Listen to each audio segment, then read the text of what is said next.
Sierra Russell, the effects team.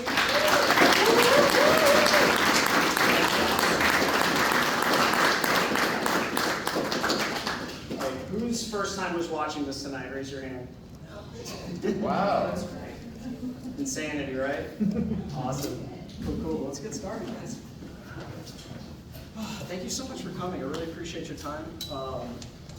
I wanted to kick this thing off with, just literally talking about the origin of the story, which is the book. How did you find out about the book, and how did you get involved with the project? It was great. It was like a whirlwind experience. It was everything we hoped, because it was 2016. I couldn't get a feature made, and my managers put me in touch with the Imaginarium, which is Andy Serkis and his production company and outfit. Had this movie based on this book. I read the book. I gave them a pitch. They liked a short that I had made with these guys in an anthology called Southbound. And and they were like, come to London. So the universe presented a button, I pressed it, and it was just like left for a year to go do this movie. But I read the book, fell in love, and it was the script at the time, but it was quite different. So we did just like a flash fire, like 3-month rewrite and scout the woods. And I think enough can be said about just having like producers with resources that are just really like, you're gonna rewrite the movie, we're gonna put you in the woods, we're gonna start scouting, we're gonna figure out the monster, we're gonna do everything all at once, which is harder and harder year to year. Get all those resources to write something that no one's sure that it's gonna happen. But yeah, we were shooting by October, September, something like that. Yeah, August. there was a snow day. I remember that. August We were racing looking forward against to the We cold had weather. Halloween in London. Yes. Yeah. We were done. So Dave got you involved with a short to present it to make the feature. It wasn't 2%. It was for an anthology feature. It was our first time working together. Oh, got it. Okay. Yeah. Awesome. And then luckily he liked us, so he thought, hey guys. Keep him around, huh? Yeah. Want to make a giant monster? Oh, He didn't think we would be interested in going to London or overseas. I was like, how's that gonna work? And you He was like, who should I get? I'm like, what? You would really, Tom? Yes, dude. How long did you guys spend out there? How long was the shoot? We were just talking about this. Prep was about 6 weeks. You guys had about 6 weeks here, which is Yeah, pretty quick. I think we had 4 weeks on location. Yeah. You had longer. Yeah, it you was, would have longer, but we were there for at least a month. it was a 33-day shoot, and it was, which is a healthy amount of time for that. We thought it was a lot of time. Yeah. By traditional movie standards, not a lot of time. But it was cool because typically when you go and you scout these locations, you'll have production services companies that will take you to very convenient places to shoot. And it's usually like a national park right next to some staging resources. And so it's all a little bit urban, and it's like if you look this way and this way through the trees, you can sort of pretend that you're out in the woods. And we got excited because we found some producers in Romania that were like, saw pictures of trees that we had found and said, those exist in a national forest at 7,000 feet from our Canadians, and just took us there. And so it was like crew, cast, these guys, me, just everybody at a little lodge up on the mountain. Looking back, we think of it like a mini Revenant. Like it was out in the elements, Or The freezing Shining. cold on top of the mountain. The Shining and Revenant together. No resources, nothing you could go buy. 4 You're hours just dependent away. on that hotel. That's what I was going to say. How challenging was it for you to be able to do your jobs effectively with being out in the woods? It was We did horrific. it. I'm alive. Yeah. But there were bears every night, and we would have to go into the woods. There's, like you see when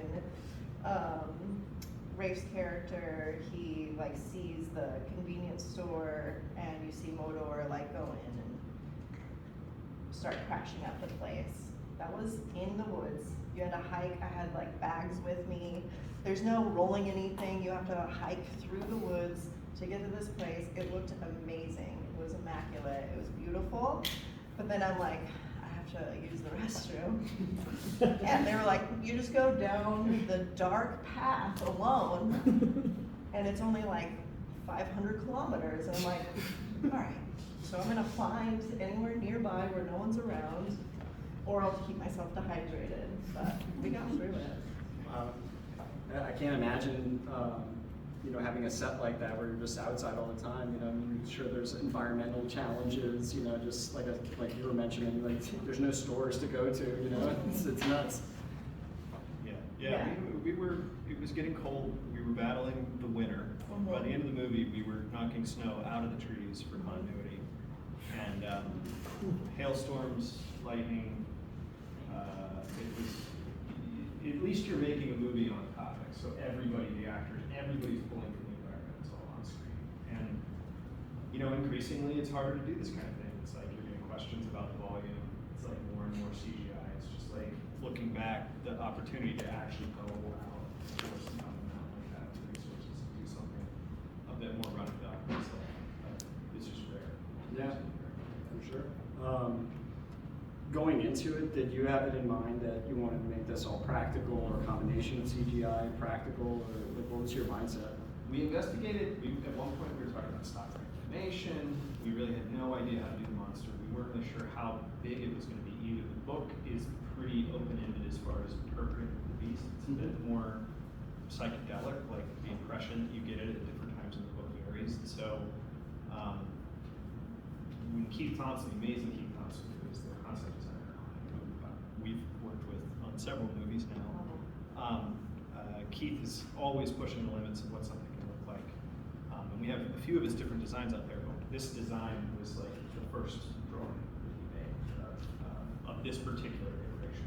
So it wasn't like we went in and noted it and like, let's put the antlers there, let's change this. It was just like, he went to a fever dream, drew this fucking thing, we stuck it on the wall, and we were like, okay, we're gonna go make that. And so at that moment, we were just tasked with figuring out how to make a project that happen. And we had a really amazing VFX supervisor, Ben White, who was willing to trade favors on our $4.5 million movie, which is a relatively small budget for this film, to really, really give us, I think, 13 CGI monster shots. And that was how we got the full body stuff done. And then the practical art of it was you guys, was this head, was everything else. So we made like the giant head, but we basically sculpted a maquette. And then that got the photogrammetry, and then we painted it, and then we gave that to the VFX team, so they at least had all the detail, all the coloring, everything that they needed, and they animated that piece. This is the reason I say the CG in this movie is so successful. It's almost like the first Jurassic Park, because it was like everyone was so scared to fuck it up. You had to take it carefully and do it right. And then because everything is based on real figures, real paint, real physical objects that are translated into a computer, that it really sinks in. And as opposed to a lot of modern CG that's just built in the software from the ground up. I'm sure it helped with the actors too. You know, they have like Absolutely. something like having physical to look at as opposed to this. terrifying hands hold their head while Yeah. they're Yeah. So like absolutely. a stuck Feel. person losing, all the blood's like rushing to their brain as they're. Yeah, there's a woman inside the head, and she's laying on her stomach, and the head fits over her, and she is playing the arms, and then we digitally paint out her head. And so she is both, at times she's on a wire, so you have the head mounted, like times where it's like lifting Rafe up in the air, that's Rafe and her simultaneously on a wire.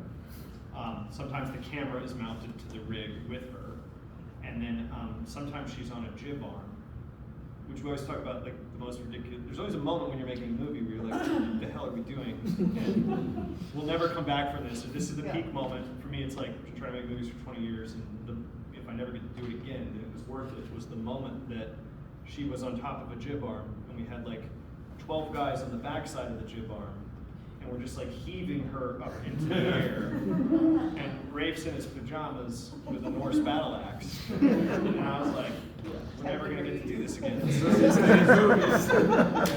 Alien versus Predator. Amazing. I love it.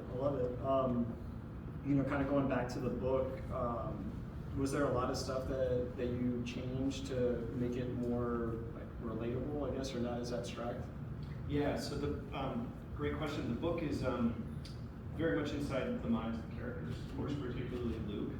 And the experience of reading the book is that you're wandering through the woods, and Luke is remembering younger times with his friends. And it's a really great experience. It's a fantastic read because it's like he's reflecting on who they were, what the hierarchy was of their friendships, how that's changed, and how he's kind of lost the respect of his friends in the context of they're lost in the woods and something stalking. And which feels metaphorical of like life and death and time and all the things that are at our throats as we go forward. And so in a movie, we couldn't really cut back to them in college forever because it would break the spell and just kind of take you out of the film. So we construed this opening bit of violence, just this cold open that would sort of, that you could experience as an audience, but it would also give you the same sense of betrayal, of loss, of failure, of humiliation where he's concerned, so that it would just charge the disappointment of the friends. And I think that's the major change. That, and at the end of the book, they don't meet a cult so much as some Yeah. Death metal band. a death metal band. Yeah, they like some punk rockers or something, right? Yeah, which would have been awesome to do, but there were many reasons why we didn't do it. Did it change the flavor up a little bit? It was. So make that movie. That's right. It's not too late. Maybe another.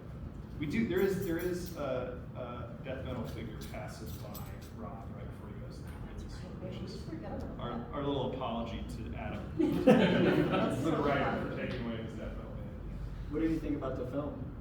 Adam's great. Adam's been a fan. He's been hugely supportive of the whole thing, and we actually developed a bunch of other movies with him, and made one of them called No One Gets Out Alive, which is also on Netflix, and we still have a few of them in the mix. So Cool. still a collaborator, wonderful mind, and all of his stories deal with kind of modern, secular individuals that sort of wander into folklore, into some kind of ancient belief system, or are challenged or tempted by something in the context of a kind of modern story that's failing, and in some way or another. So really, really rich stuff, and I'm just a huge fan. I hope we get more of that in the movies. Yeah, that sounds awesome.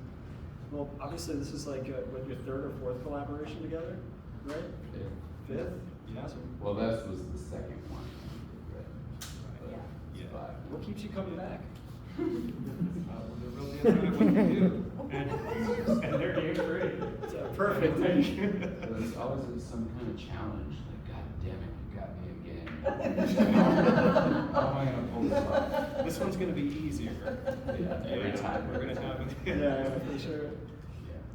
Yeah. Going back to, the themes of the story, we're dealing with, loss of friendship, like within the dynamic of the friends still being friends.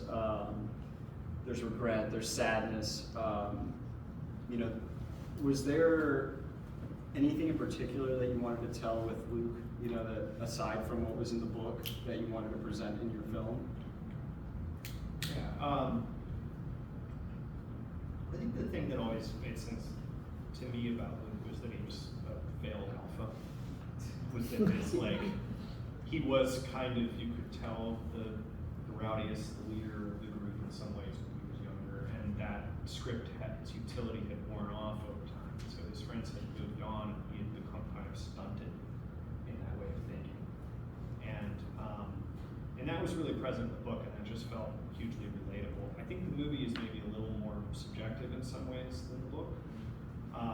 It just kind of ended up that way, and I think part of it was because we were looking for a way to get the dream stuff to work. Because in the book, you kind of have an impression that the beast is on you, and you're imagining hooves and breath in your neck, and a lot of kind of poetic description that is difficult to film necessarily. It would have been a little bit too abstract. So Joe Barton, the writer, had thought of materializing as like modern settings inside a forest. And you had the convenience store where they're like, well, let's just put the convenience store in the forest. It's genius, So, man. It was it was- amazing, it was wild. It was fun to actually stand in too, because they really built it. You could turn it on, and I mean, it's pretty eerie. Another one of those like, we're out on a limb here. I hope this goes over. And but it meant that there was like a dream speak to it that was a bit more of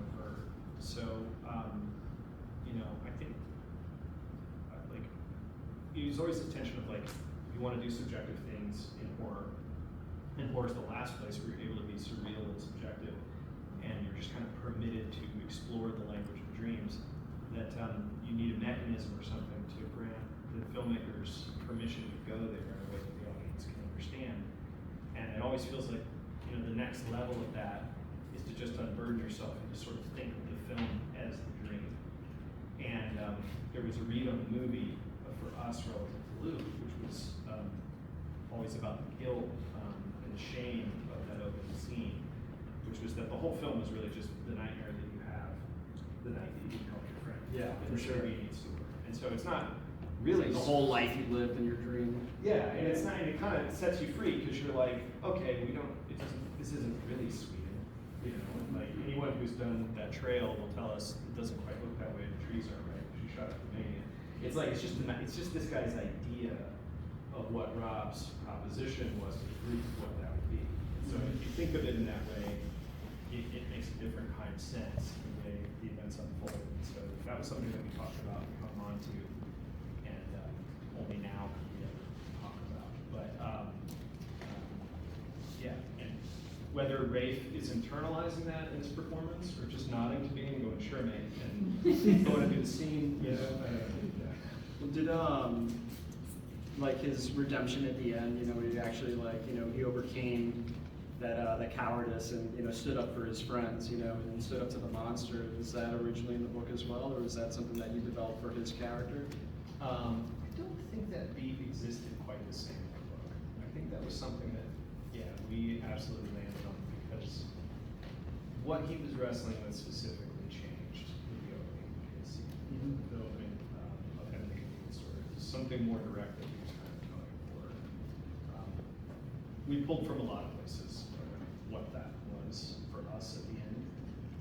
One thing that's kind of interesting is, because you never can shoot a movie in order, is that final beat where he's kind of screaming back in the forest. We shot that on day 4. So like, Rafe and I are just getting situated around this thing. And we think we have the answers to all those questions. And then he's like, so what am I doing? It's like, you go out and you just give it back to the forest. How far are we going to go? I don't know. It's just like, so he goes out there and basically gave it everything. And that like set the mark, so we spent the rest of the movie trying to get to that. That's awesome. Interesting. What was the piece that you guys were most excited about, or that you were, I guess, most proud of in the film? I mean, Modor, it's like like you never get to make monsters. Yeah, building that maquette, I mean, such a unique creature design. And yeah, building when it we full saw that, size, 'cause all knowing the- that it was going to be integrated with CG and be, you know, partially practical on screen. I would love to make a 12-foot giant monster, but you can't do Yeah, that like a anymore. Queen Yeah, Alien. for the yard for Yeah, well, Halloween. that's what we pitched it in the first place, was Queen Alien. We'll get cranes out there and it'll be this giant body on strings. We barely got that shit graded up and shipped over there as it was. Well, and while we were still sculpting, like Dave said, like they didn't, like, how tall is this thing gonna be? And it got to the point where we're calling and we're like, you guys, we're just making it now, so you're just We like, have to get it." sculpt this, and you need to decide. It was over 300 pounds of clay, like, we gotta do this now. Yeah.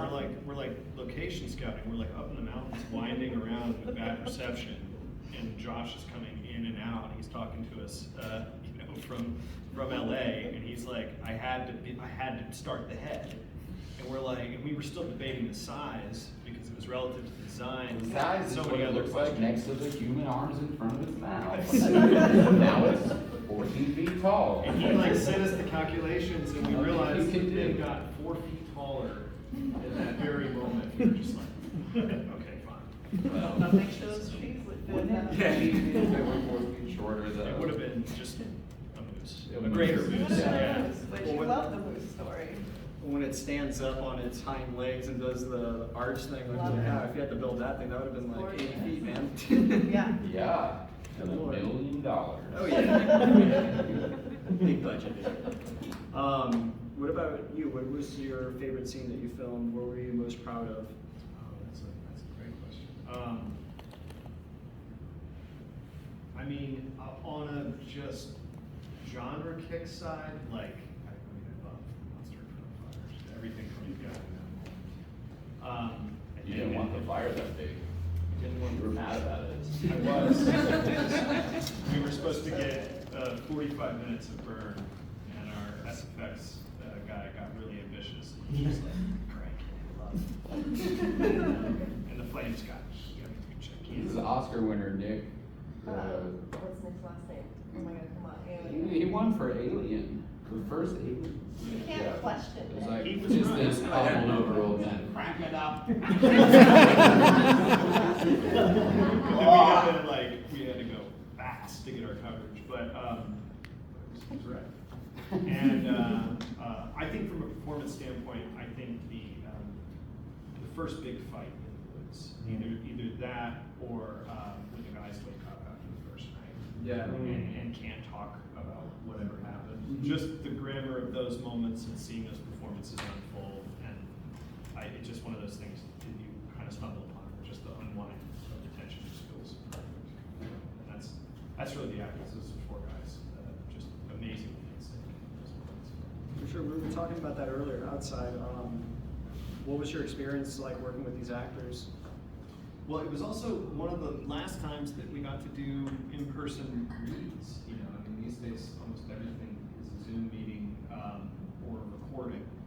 But I had the great privilege of our casting director. We knew Rafe was on board, and we could just bring in different players for kin reads, and we could try people out. I brought some of those guys. I brought Sam Trout back like 3 or 4 times or something, and it was just like, we're going to do it. Can you come back in and read with other people? And it was, I think, useful in this dynamic because the hierarchy is hard to fake. Like it's, certain people will have a dominance over others. There's just something about the way they carry themselves. And so I think the ways which we were going to modulate the characters and Joe was still writing really was happening simultaneously while these actors were taking hold of these roles. And we got to workshop it really in the audition process. So yeah, it was really great. That's awesome. I mean, the performances really shine. For being a claustrophobic movie in the woods, they all nailed it. I feel like everybody slayed. Really fantastic performances for sure. How do you think Luke explained this to everybody at the end? It's crazy. It's incredible. We never had that conversation. You get out of the woods, there's a car in the distance. Yeah, that's it. That's all you need. Man. That's Jerry. Talk a little bit about your other work. We talked a little bit about Hellraiser outside. By the way, like your work on Hellraiser. I think that the aesthetic for Hellraiser is always leather, but man, the direction you guys took in it with the skin was just so crazy, man. I loved it. It was such a refreshing take on a classic series that everybody was so used to, and it was such a breath of fresh air. Can you guys talk a little bit about your experience with that? Well, Keith Thompson again. Yeah. From The Ritual, But now we're like, buddies, so we're. Yeah, we've called him independently of Dave and so on. Like the guy just always Get the has middleman out, some man. kind of fresh idea, something, Yeah. So something we're to just- work with. And Dave and Keith have been working on that Hellraiser concept for over a year before we were involved. We didn't actually know, we've talked about it, we don't actually know where the no leather idea came from. We just felt like, we didn't remember the genesis of it. We just were like, we gotta do something different with this. We have to, I think our approach was always, because when we jumped on board, there was already a script that was already a departure from the existing mythology, and there was momentum behind it, and we saw things in it that felt fresh and exciting for a Hellraiser movie. We thought, we want to see this happen, but we can't do the requel style, like very, very nostalgia heavy, kind of exact replica of what you've seen before. And in the spirit of what the original Hellraiser was, which had to be insane for you to see for the first time in '87, coming from Barker, it's that we just were like, well, we should give ourselves permission to go in different directions with this and do something kind of modern and contemporary and see what happens with it. In a weird way, we felt that was the best way to respect the work. And somewhere along the way, the notion of leather and what leather represents got us down the path of like, well, what if you just took body modification and pushed it out of a familiar subculture that we understand and took it a step further so that it was almost foreign to everybody what would that look like? And in terms of horror, where would that carry us? And so it was really on Keith to imagine that and figure out how it would work, and for you guys to take that, bring it to life, and figure out how in the hell we were going to do it, and what were good visual ideas and what were bad visual ideas. And so it was.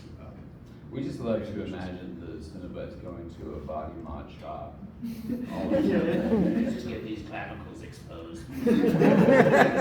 so couture the way that they would be dressed. We did a lot of iterations of Pinhead, right? At least 4 or 5 different, like, just tweaks on the shapes of things, and She was the hardest. and even all the way through post it changed. The neck lining and stuff.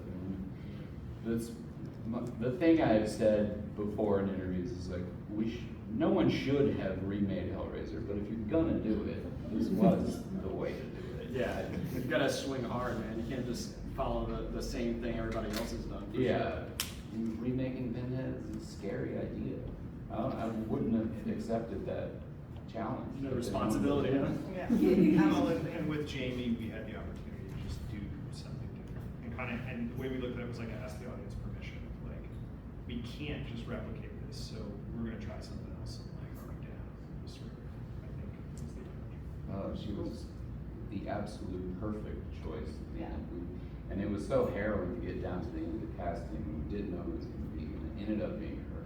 I can't imagine anyone else being that now. Yeah, she killed it, man. She killed it. Yeah. Crazy.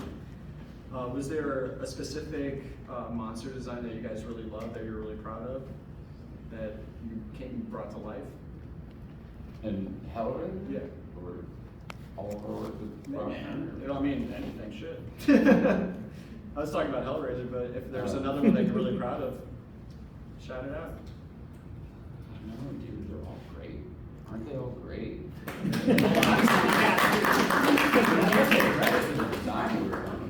Bring it to life. Yeah. Chatter is insanely cool. He's just such a vicious monster. I mean, Pinhead is a crown jewel.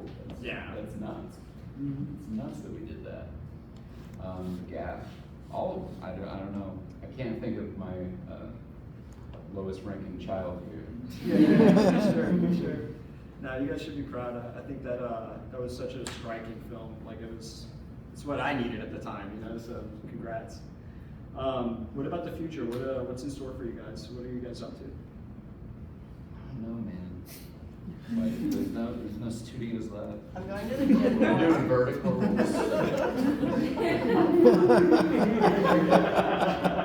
We have not done a vertical, but I'm not. Anyone want to buy a ritual of a cat?